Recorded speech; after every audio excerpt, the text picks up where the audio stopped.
A couple weeks ago, I went on a night bike ride with the DJI Pocket 3, and I was really impressed. I recently just picked up the Ace Pro and thought I'd do the same. The reason why I'm doing a voiceover is two reasons. One, it was really windy out, and two, I thought I connected the DJI Mic 2 correctly to the Ace Pro, but apparently I didn't. So when I got home, there was no audio. That being said, I also didn't get the camera quite positioned correctly, but I think this video, you get the point. Pretty impressive. I don't think it's as good as the Pocket 3, but for an action cam that you can get wet and you can take outside in a very small form factor, I think it's doing okay. You can see that I'm using the GPS remote. That's the small Apple Watch looking thing on your left-hand side. So you can at least see the image, but apparently I just didn't have the camera pointed correctly in the right direction. I should have probably tilted it up or turned the camera upside down and then tilted it. But I think overall you could see that it is doing really, really well. I mean, you're picking up the people on the right-hand side. You could see the dogs, you could see the road, and you could see the plants in really good quality.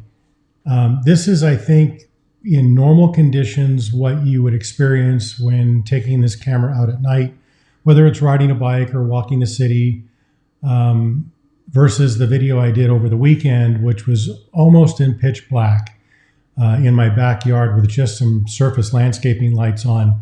And you could see that camera, or this camera, kind of struggled a little bit, but it did pretty well. And here, I think it's more normal conditions with street lamps and just kind of regular night lighting. And you can see it's picking up the detail really, really well. Stabilization seems to be good as well. You don't see a lot of jitters other than some bouncing around. I'm using the Tellison neck mount, so it is bouncing around a little bit on my chest as I'm riding, but for the most part, I think you're seeing that it's picking up a lot of detail pretty well. The image, I think, is really stable. It's really sharp, and you're picking up a lot of detail out of it, which is great compared to maybe a GoPro or the Insta360 X3, where the X3, I think, would be a lot more grainy.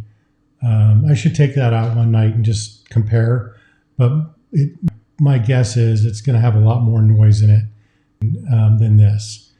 This street here is pretty much pitch dark, other than a couple street lights. They were doing some construction on it. And as we make the right turn coming up, that's again another construction area that gets a lot darker. But again, I think it's picking up the details quite nice. I wish I had the camera tilted up a little bit more so you can kind of get a better perspective. But I think that, if you look off to the right and you're seeing the gravel and the plants and the grass, I mean, it's picking it up pretty well. I'm pretty impressed so far. And the image seems to be pretty stable. You can also read the details on the iPhone pretty well. It's pretty clear. So I think that's pretty impressive as well. And just the light that's coming off the headlight there on the Stromer, it's probably all the light it really needs. You'll see my favorite pothole coming up on the left. I've hit that thing a few times. Unfortunately, I know it's there, but I've hit it many more times than I care to admit, and that'll rattle your teeth for sure. But for the most part, you could see that this is a pretty dark road, and you could see it's also picking up all the light out of that street as well.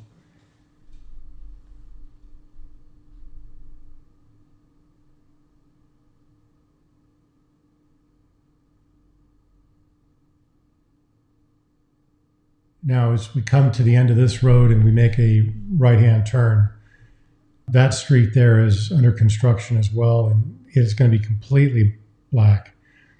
So there's really no street lights at all for the most part. And you'll see, I think the camera does pretty well.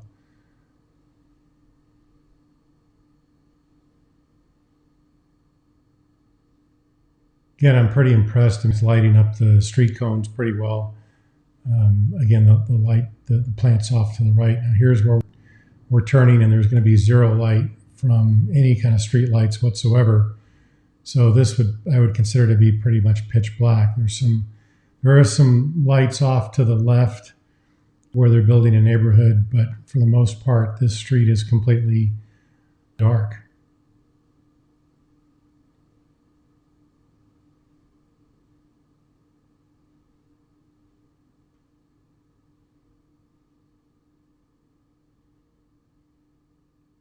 So as we get back into a more, I'm not going to say populated, but I guess a more finished area that they're not doing construction, the street lamps come back on. And again, you're picking up the light again. And as you get to this intersection, it's where we started, you'll see that, again, I think it just does really, really well. So really happy with it as far as how much detail it's picking up. I think it's doing a great job. What I'll probably end up doing is taking this to the Strip one day and doing some videos where I'm walking Las Vegas Boulevard with a lot of light at night, and we'll see how it does. But I think it's going to do okay. I think that one, I think the Pocket 3 will do amazing as well. I bought this camera really for biking, but also as a travel camera. So, where the Pocket 3 will probably be the main travel camera, this one here I would take out, if it was raining or something like that, and you didn't want to pull the iPhone out. But anyway, I hope this helped, and thank you for watching, and talk to you soon. Take care.